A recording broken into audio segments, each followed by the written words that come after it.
Good morning, grade sixes, and welcome back to another wonderful day of learning natural science. So you are now at WorksheetCloud, grade 6 natural sciences, and if you have a question, please email it to grade6@worksheetcloud.com. So my name is Mrs. Hall, for those of you who don't know me, and for those of you that do, sit back, relax, and let's get stuck into fossil fuels and electricity. So the objectives of today's lesson is how are fossil fuels formed and how do we generate electricity from coal. So let's start with what a fossil fuel is. The fossil fuels are formed when organic matter that has been buried deep within the earth are subject to heat and pressure over millions of years. In the case of oil and natural gas, the organic material is marine in origin, whereas coal is formed from ancient peat forests. And you're going to understand that in a lot more detail in the next few slides. Okay, so petroleum and natural gas formation, how is this formed, grade sixes? As I said, it's marine in origin. So tiny marine plants and animals died and were buried on the ocean floor. And over time, the marine plants and animals were covered by layers of silt and sand, as you can see in this picture over here. And over millions of years, the remains were buried deeper and deeper until the enormous amount of heat and pressure turned the remains into oil and natural gas. Okay, and there we have the sand and the silt and the plant and the animal remains underneath. So today we drill down through the layers of the sand, silt and rock to reach the rock formations that contain the oil and natural gas deposits. Okay, and that is petroleum and natural gas formation. How is coal formed? So before the dinosaurs, many giant plants died in swamps, okay? Here we have our giant plants in our forests, okay?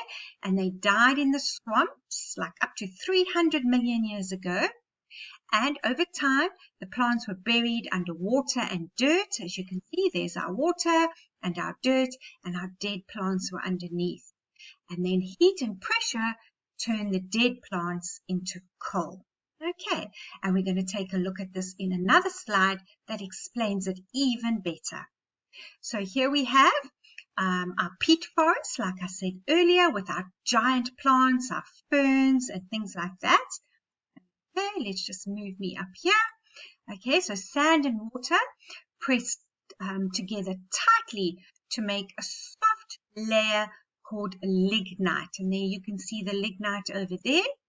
As more sand and mud piled on top, more pressure occurred, and the heat inside the earth helped to slowly turn the lignite in the earth's crust into black coal. And there you have it over there.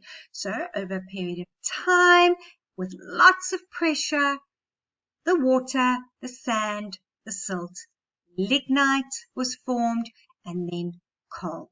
Okay, I hope that diagram explains it to you well. So here we have an open cast mining where the coal is only a few hundred feet underground and the topsoil is removed to extract the coal.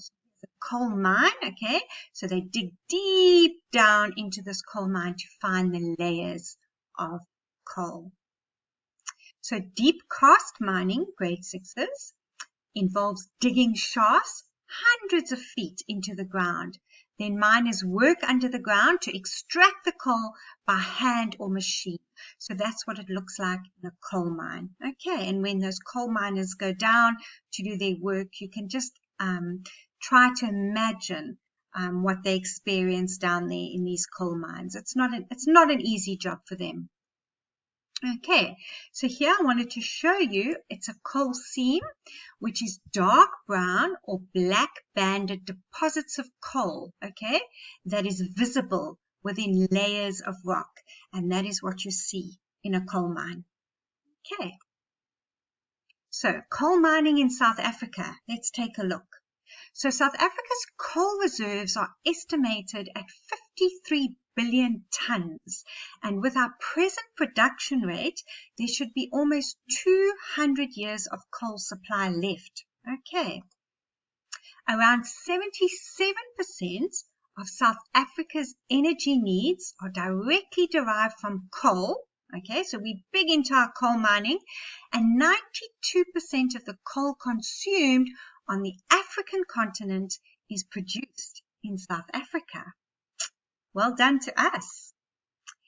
Then let's move me over here. More than a quarter of coal mined in South Africa is exported, okay, sent to other countries, most of which leaves the country via Richards Bay. Coal is South Africa's third largest source of foreign exchange, so sending it over to other countries, platinum being the largest and gold second. So coal comes in there at a very good third. So there we have our coal mining in South Africa, and there we have our coal. We mine in our mines all over South Africa. So a non-renewable resource like coal is a natural resource that cannot be readily replaced by natural means at a quick enough pace to keep up with consumption, that is us using it. An example is carbon-based fossil fuel, which is our coal, which we've just been speaking about. The original organic matter, with the aid of heat and pressure, becomes a fuel such as oil or gas. So oil, gas, and coal, these are all non-renewable resources, and I just explained to you how long it takes to make them and what it encompasses to make these fossil fuels. Okay, they are non-renewable. So producing electricity from coal starts when the coal is pulverized in huge mills into a fine powder. Pulverized is such a good word. Pulverized, okay, made into tiny little pieces of fine powder. And then it is blown into huge kettles called boilers. Due to the heat in the boiler, the coal particles combust and burn to generate heat to turn water into steam. Okay, we're going to take a look at this in a lot more detail. Okay, so just relax, don't get stressed out about the content. We're going to repeat this. So the steam from the boilers, okay, is used to turn the blades of a giant fan or propeller, which is called a turbine.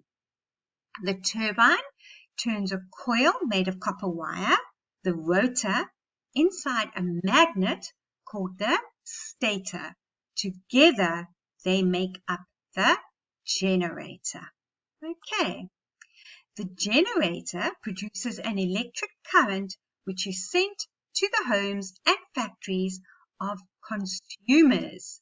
That would be us. We consume that electricity via power lines. Okay, so let's take a closer look, grade 6s. So let's start over here with our coal. Okay, you can see it over there, and here's our pulverizer. Now, can you remember what the pulverizer does? It takes those little blocks of coal and it makes them into a very fine powder. So it crushes them up into tiny, tiny little particles. It's like powder, okay, which then hits our furnace or our boiler, and it starts to heat up. Okay, so it's easier to burn the powder coal than the big chunks of coal.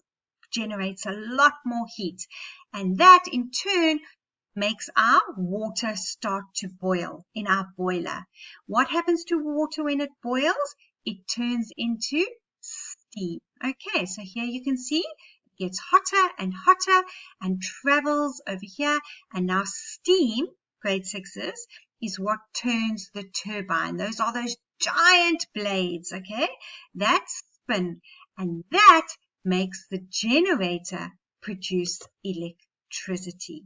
Okay, so we have our giant turbine with the big blades that spin from the steam, which in turn makes the generator produce our electricity. Once the generator has produced that, changed it into electrical current, it goes into transformers, which is then sent to the power lines, which comes to our homes, where we consume that electricity, yes, to charge all our devices.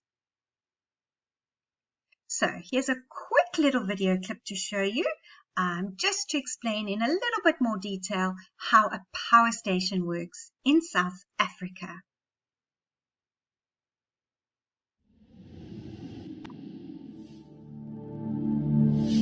In South Africa, coal and nuclear power stations provide baseload supply of electricity to the nation. Other types of power stations, such as liquid-fueled, open-cycle gas turbines, and pumped storage systems can be put into action very quickly to add electricity to the grid when the demand peaks. Today we're going to have a look at Letabo Power Station near Johannesburg and see how a coal-fired power station works. Coal-fired power stations burn coal to boil water. The resulting steam is used to turn a turbine, which causes a generator to rotate and electricity is generated. A coal-fired power station is normally situated close to a coal field to reduce the transportation time and cost of coal to the plant. Large amounts of water need to be pumped to the station for steam production and cooling.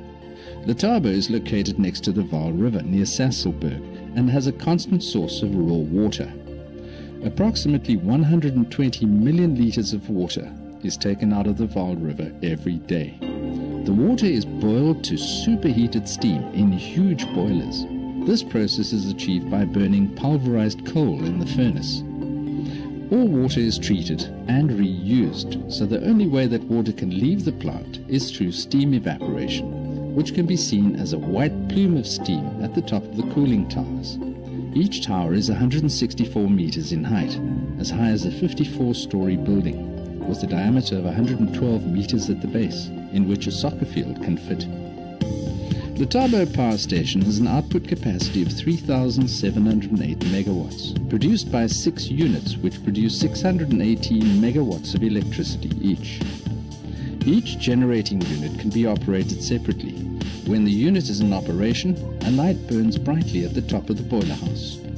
It takes an enormous amount of coal to keep the turbines turning in order to generate the amount of electricity needed in South Africa.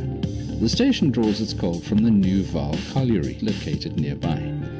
In Europe, the desired calorific value or heat content for coal is 25 megajoules per kilogram, with an ash content of less than 10%. The coal used by Letabo is of a very low grade, with an average calorific value of 16 megajoules per kilogram and an ash content of 42%, but has the advantage of containing less sulfur than other coal types. If better quality coal was available nearby, the power station would need less coal to produce the same electricity output. The coal is transported to the power station by overland conveyor systems at rates of over 3,000 tons per hour. It's pulverized into a fine powder and fed into the burners. There are 36 burners per boiler. At full capacity, each boiler requires between 350 and 400 tons of coal per hour, and the station burns up to 50,000 tons of coal per day. The ash is removed from the boiler and stored in large ash piles. Fly ash is the very light ash that flies around in the air when there's a fire. Electrostatic precipitators have been installed to remove 99% of the fly ash in the air that results from coal being burnt in the power station. They use electrically charged plates to attract the ash, which is fed out of the bottom of the plant. The exhaust gases are vented from the top of the chimneys. Water is heated in the boiler, and the superheated steam is routed by huge steam pipes to the multi-stage turbine. The steam flows over angled blades inside the turbine, and the shaft begins to rotate. At operating speed, the turbines rotate at 3,000 revolutions per minute.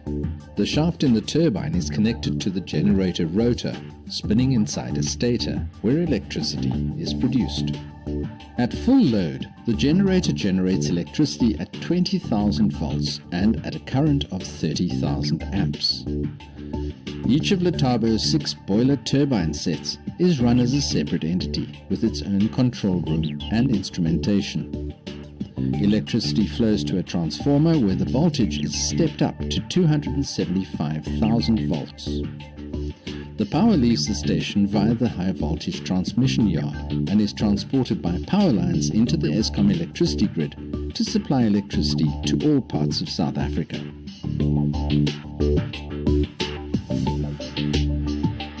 Thank you, Eskom, for sharing that very informative video.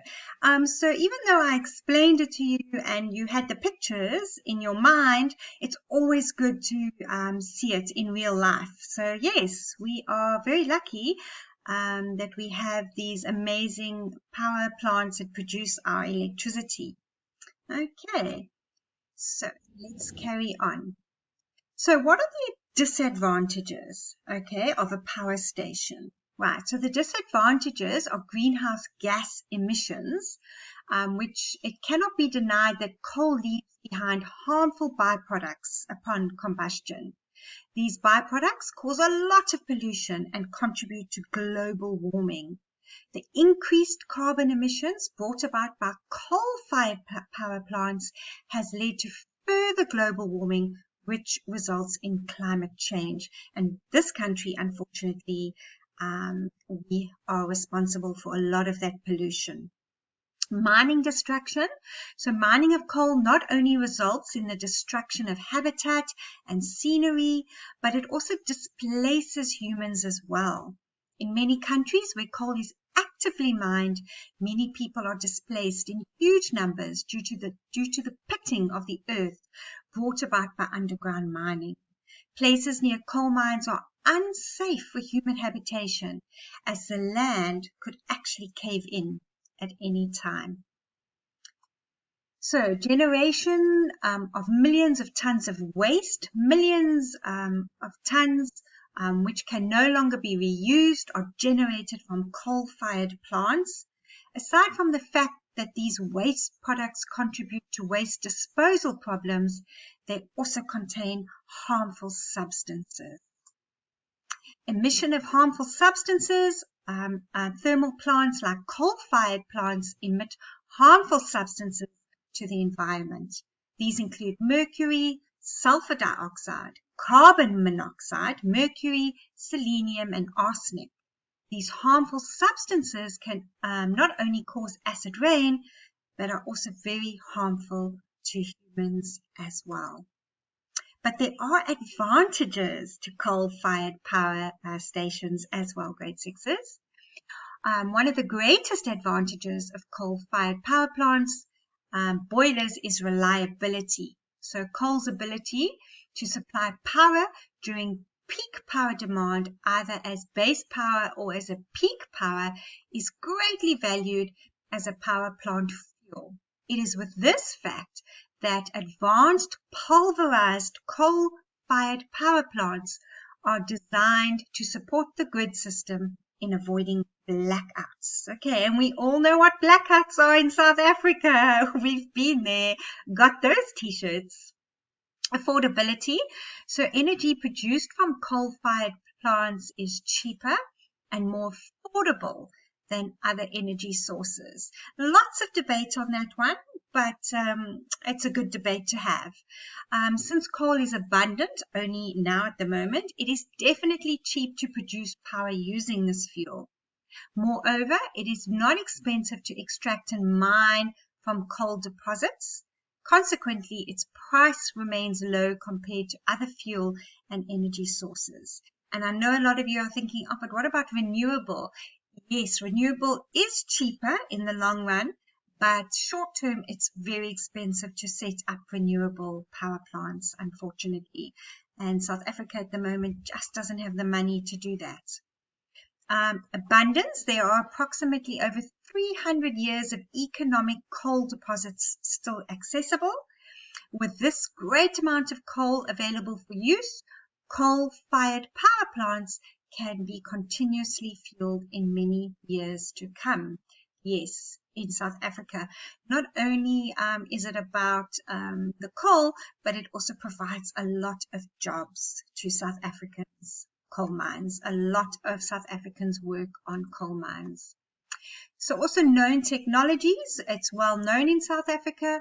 The production and use of coal as a fuel is well understood, and the technology required in producing it is constantly advancing.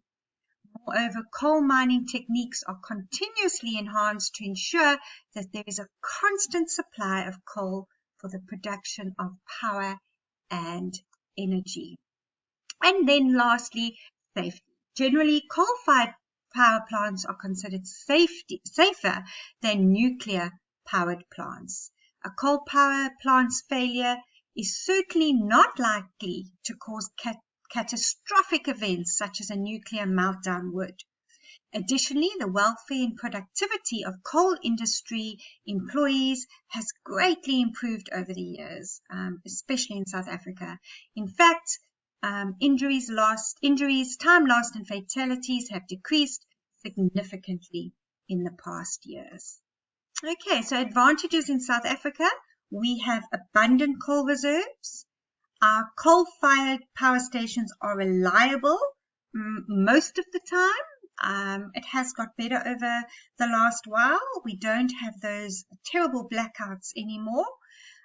South Africa's infrastructure to generate electricity from coal is well established. Yes, it is. Disadvantages. Coal has the most waste problems of all energy sources. Yes, we have a big pollution problem with it in South Africa. And like I said earlier, you know what those wastes are.